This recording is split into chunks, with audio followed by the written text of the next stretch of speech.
Here is a scene from a play about the madness of Friedrich Nietzsche. The play goes in and out of his mind. Often you see it the way he would see it. And then other times you see it in a normal way. It's mostly about, well, I suppose it's about his being used by his sister. Which that's a whole story in itself. So anyway, in this scene, a schoolmaster stands on a podium. The young Nietzsche sits in a chair far below him. And Nietzsche is frozen in different positions during most of the play, and the play happens around him. So anyway, the schoolmaster is from his school association, and here's what his schoolmaster says. Gentlemen and friends of Schulpforte, we gathered together this Tuesday morning, April 14, 1863, to consider the case of one of our colleagues, a young man sadly lacking in self-discipline, self-respect, and self-improvement. Only 3 weeks ago, this young man committed an infamous offense, making light with the most honored rules of our sacred institution, while he himself was in a position of responsibility. Depravity can go no further. Or can it? Perhaps one such offense, committed not so much in earnest and with a desire for anarchy, but with a light-minded forgetfulness of feathery delight in the fallacies of this mortal existence, perhaps just one such offense leads to another and graver. The world of morality is still flat.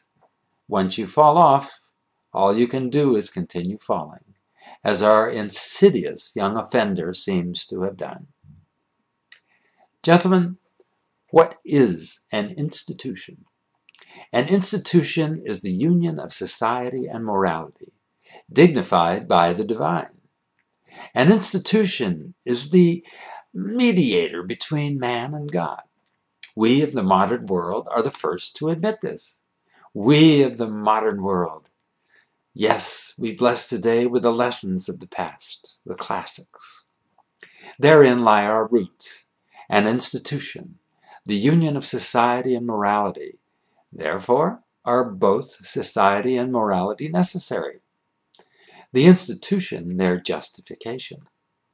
This must never be forgotten, as our perfidious young offender seems to have forgotten.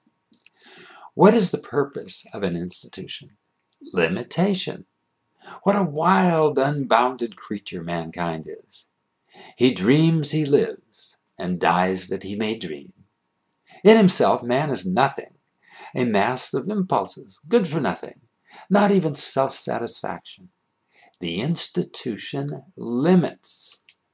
The institution molds the character and gives it purpose. What is a man without devotion? A lifeless mass of plasm, a jellyfish washed up on the beach of history. A man must, for himself and for others, be forced into a mold, pressed and fired as though he were clay. For the unformed consciousness of youth is clay, matter searching for form. The purpose of an institution is formation, limitation, devotion. Wisdom comes when a man has devoted his attention to one aim for a long time. Be that aim a woman, God save us from this, for poets only. A man, an idea, or a task. That man is a master who has organized, played the impulses off against each other until he reaches a white heat. That is the purpose of an institution, the education of the masterful. What is the pride of an institution? Those who do what they are told, perform their tasks as though following an inner command, and this with joy. Those who flow into the mold, those who pour the essence of their being into their studies will find security, and by society be blessed. Why wander in the wilderness of self-deception and self-perfection? Follow the well-worn, well-marked way. We grant that this is not the only way. On the other hand, who can deny that what men have done and been proved by what has been done and been proved by the terrors of time to have been good is not good? We maintain a tradition, and tradition means sacred, the way from man to the divine. What is the pride of an institution? Those who will be willingly blessed. And the agony, the suffering of an institution, what is that?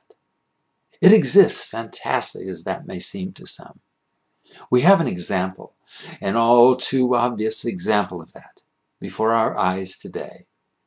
On Sunday, the Sabbath, the holy day, the most sober of days, was our young colleague Friedrich Nietzsche found upon the road, drunken, smelling of stale beer, in that low state of the tavern habitual, with red eyes and sneers upon his lips. A veritable devil. He has failed the institution, failed his family, failed his country, and not least, failed himself. When a man wanders away from his essence, the way back to blessedness and self-understanding may become impossible. This we may think, this we must think upon. Our young colleague lost not only the society of which he is part, due to his despicable behavior, he also lost himself. Remember the poet who found himself on an empty plain, no companions, no signs to show him the way, while the sun seemed to shriek with silence? Let this be a lesson to you all. An institution is the union of society and morality, dignified by the divine. When you leave the confines of morality, you lose the institution, society, and finally, God. The schoolmaster stands silently. The young Nietzsche sits unmovingly. And the scene switches to the whorehouse, where Nietzsche supposedly contracted syphilis and played the piano. He obviously, from history, he could improvise very beautifully on the piano, and he played it in the whorehouse. And in the whorehouse, the mother and sister laugh demonically, and they're playing the whores. While Nietzsche's at the piano, his fingers on the keys does not move. So there you have it, the background of the sort of sermon and the whorehouse to come. Thank you for listening.